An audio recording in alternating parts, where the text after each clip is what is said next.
Halo Shanas. Halo. Nah, teman-teman semua, ini aku kali ini nggak sendirian. Aku ditemenin sama teman aku, teman SMA, yaitu Syahnas. Dia dari Yeay. FKUGM ya, Nas ya? Boleh Nah, diceritain betul, dulu. betul. Coba-coba cerita asalnya dari mana?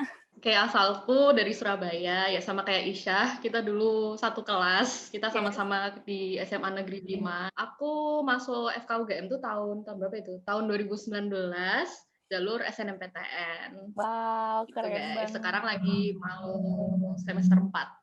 Oke, baiklah.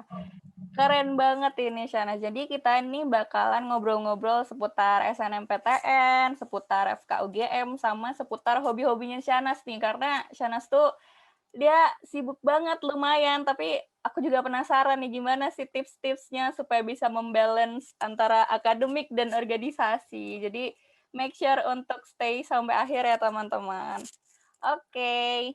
Nah, aku cerita dulu nih, Nas. Aku kemarin itu baru aja bikin video mengenai alasan-alasan kenapa teman-teman yang kelas 12 SMA itu nggak boleh terlalu menggantungkan sama SNMPTN. Dan beberapa alasannya itu adalah karena kuota SNMPTN itu paling sedikit, terus sistem penilaiannya itu kayak terlalu nggak ada yang tahu gitu ya. Sama Bisa ditebak. iya, nggak bisa ditebak, sama yang terakhir adalah bikin lengah, karena akhirnya teman-teman itu malah telat belajar dan nggak nyiapin UTBK sama ujian mandiri kayak gitu. Kalau dari kamu sendiri, apa sih yang kamu tahu tentang SNMPTN? Oke, jadi aku ceritain SNMPTN dari pengalamanku sendiri dulu ya.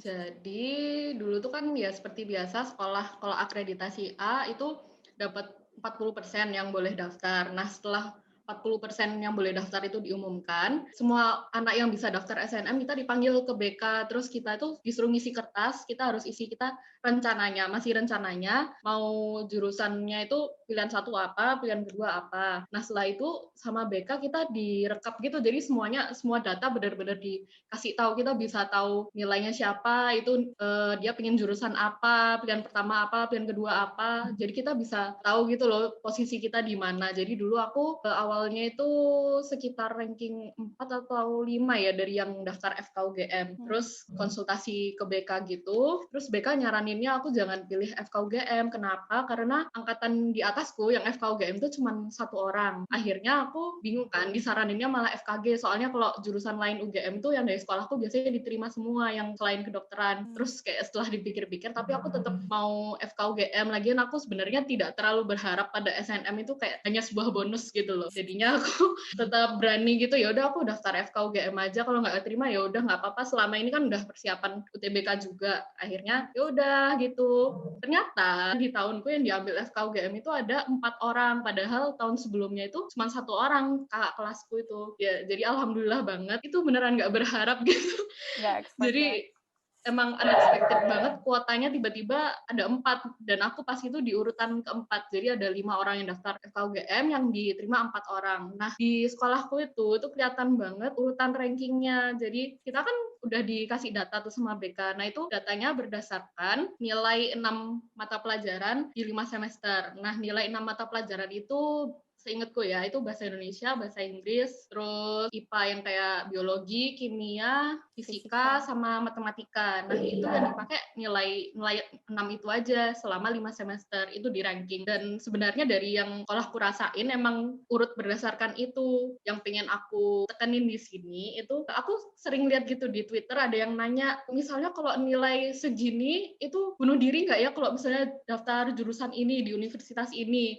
Nah, teman-teman semua itu sebenarnya nggak bisa dibandingkan, karena beda sekolah itu pasti beda juga nilai-nilainya. Kayak misalnya sekolahku misalnya susah buat dapetin nilai 90-an atau nilai paling tinggi 90 berapa, sedangkan sekolah lain bisa lebih gampang dapetin nilai 98, 97 gitu misalnya. Nah, itu bisa beda banget. Makanya kita hanya bisa bandingin sama sekolah kita sendiri. Jadi aku dulu bandingin nilai-nilaiku sama teman-teman seangkatan itu, dan aku juga ngeliat kakak kelas itu dulu yang diambil berapa sih di tiap jurusan, kita juga dikasih tahu datanya kakak kelas nilainya berapa semua, diterima di mana, pada daftar mana aja kita tahu. Sebenarnya yang random dari SNM yang kurang bisa ditebak itu adalah kuota yang dikasih universitas kepada SMA tersebut. Jadi kita beneran nggak bisa nebak itu universitas bakal ngasih kuota berapa sih ke sekolah ini. Kayak aku aja dulu tahun sebelumku yang FKUGM 1, terus tiba-tiba tahunku jadi 4, terus bawahku ada 3. Jadi kayak emang random banget, bahkan dulu-dulu banget pernah dari 5 jadi 0. Jadi emang yang random dari SNMPTN itu di itunya sih kuotanya tuh, gitu deh. Wow, ini lengkap banget nih Shana ceritanya.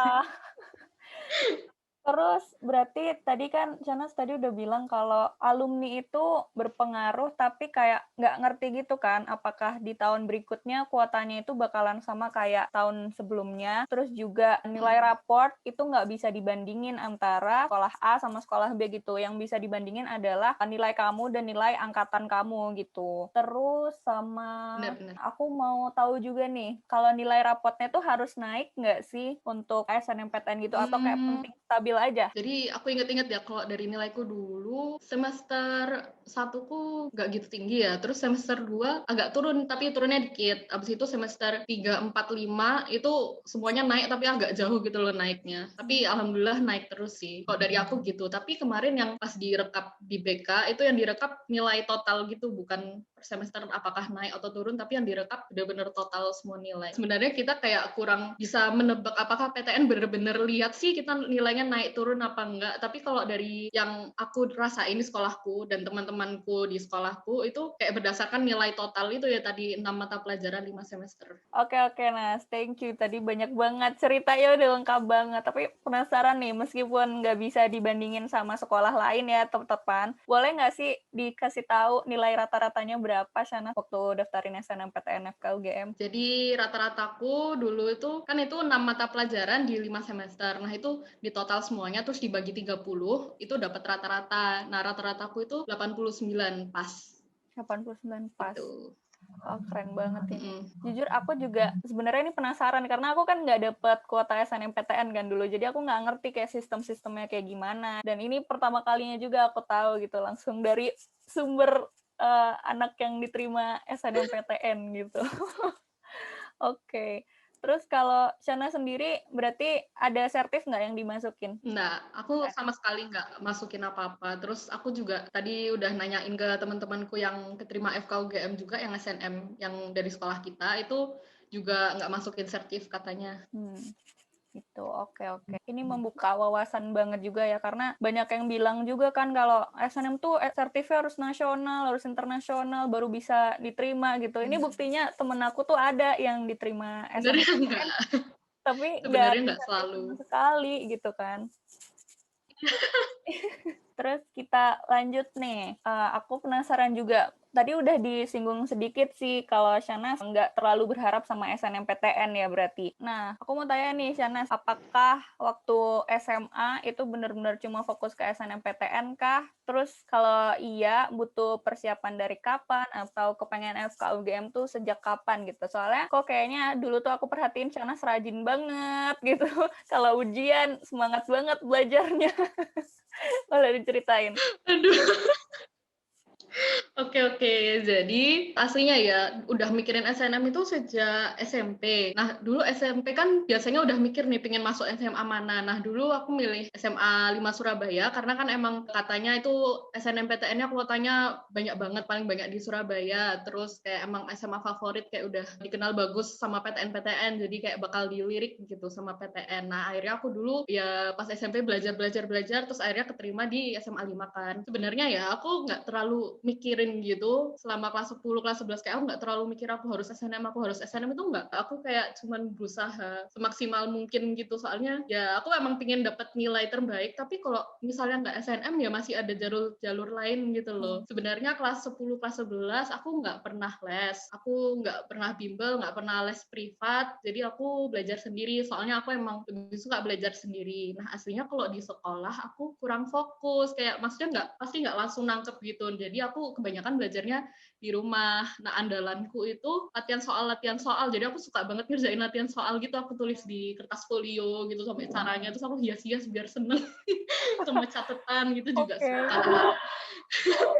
Iya, nah jadi sebenarnya buat SNM itu aku nggak terlalu ngebet dari awal gitu ya, cuman kayak kepikiran, oh ini emang di sini ada kesempatan, tapi aku tetap dapetin nilainya karena aku ingin berusaha semaksimal mungkin gitu. Nah, kelas 12 ini biasanya murid-murid tuh udah pada kayak, aduh aku mau jurusan mana, aku pingin SNM, SBM, udah pada kayak mulai panik gitu kan.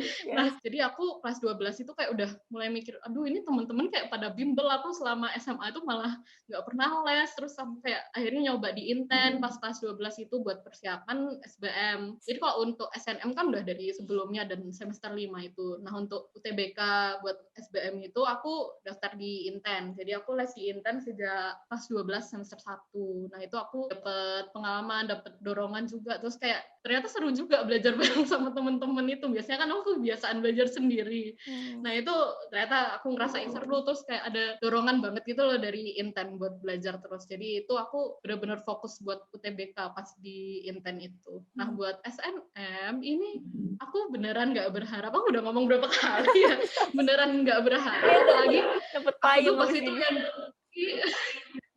dari yang daftar FKUGM aku ranking 4 dan tahun sebelumnya cuma diterima 1. Bahkan aku konsultasi ke BK juga nggak disarankan FKUGM. Jadi kayak ya aku nggak berharap deh itu, terus ternyata dapet. Nah, itu emang bonus banget. Jadi selama persiapan itu aku persiapannya buat SBM, tapi ternyata SNM keterima. Jadi anggapannya SNM itu sebagai bonus gitu loh teman-teman. Bukan jadikan itu tujuan akhir kayak aku harus SNM. Pokoknya gimana pun maunya SNM gitu, jangan. Jangan terlalu berharap juga. Karena selain SNM itu masih ada jalur-jalur lain, masih banyak kayak bisa SBM, bisa mandiri, bisa gap year, itu masih banyak kok jalan menuju PTN impian gitu. Yes. Iya, tadi juga nanya tentang awal pengen FKUGM ya. Iya, iya, iya.